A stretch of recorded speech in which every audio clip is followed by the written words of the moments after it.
Hello, hello, hello mga kananay. It's Sunday today at maglalakad-lakad ulit tayo dito sa Hanoi.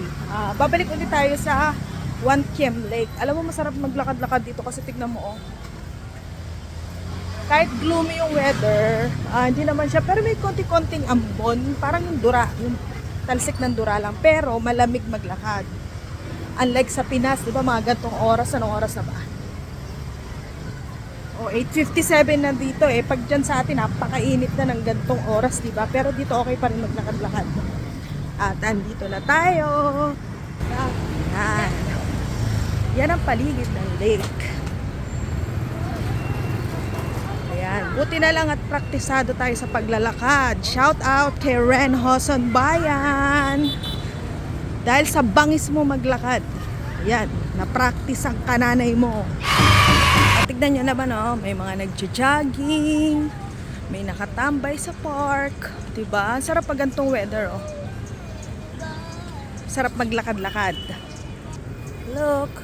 Oh, ayan. Dapat pala dito kami mag-jogging at mag-walking kahit mag-zumba ka pa. Kagabi, galing na kami dito. Kaso gabi nga eh. Kaya hindi masyado makita yung paligid. Ito siya ngayon pag umaga. Ayan.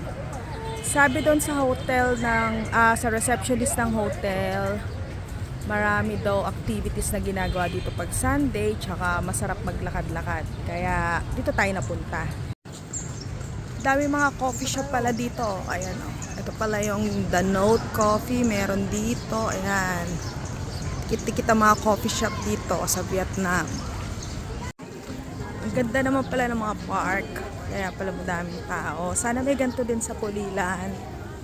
Ayan, o, para pwede kayo mag-picnic-picnic. Family day. Tambay-tambay. Ang ganda ng paligid. Para ka lang nasa Baguio. Ayan, o, ganda ng mga flowers.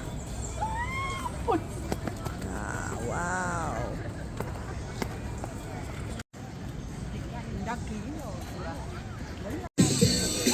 Diba? Hoy, sila ate nagzuzumba, ay nagchachacha. Ang ganda ng nature. Uni ng ibon at malawak na lake.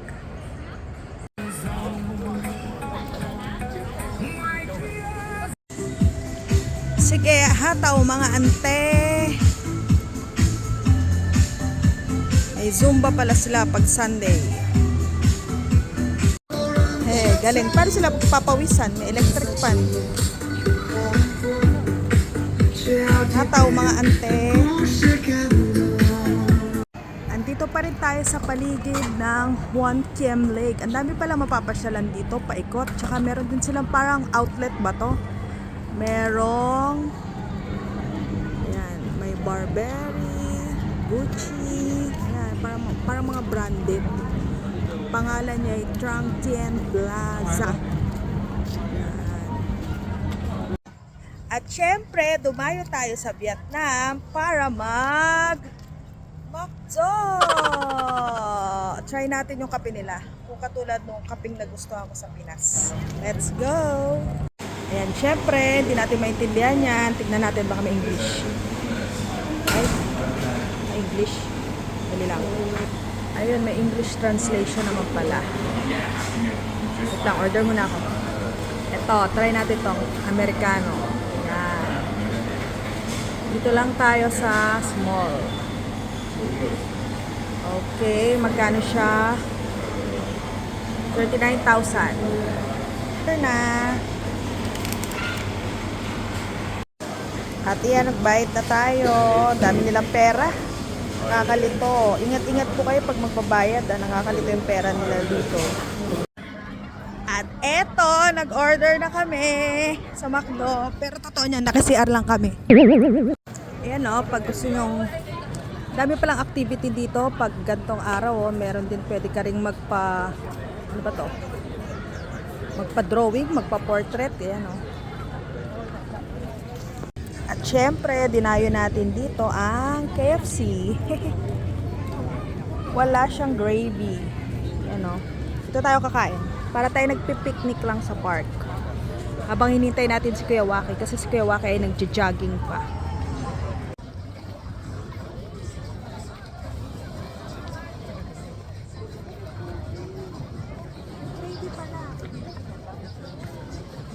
May gravy pala. Ay, hindi pala. Hindi pala to. Ay, okay. Yung mashed potato na bambaha sa gravy. Tapos ito naman, coleslaw.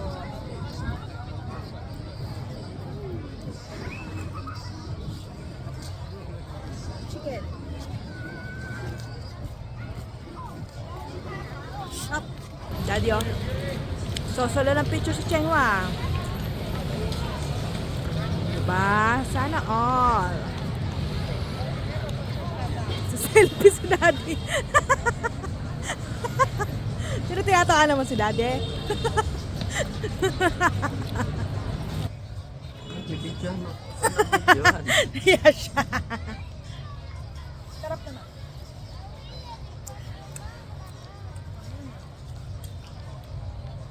Happy Mother's Day, everybody! Sa mga nanay, Happy Mother's Day! Potato nila, oh.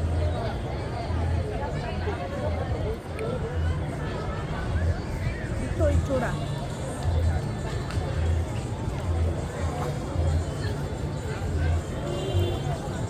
Ano mga Baka tayo picture family. Makapag my day. Coleslaw. Kasi okay lang. Tapos, chicken talaga walang gravy. Tapos, sige, i-anggulo mo.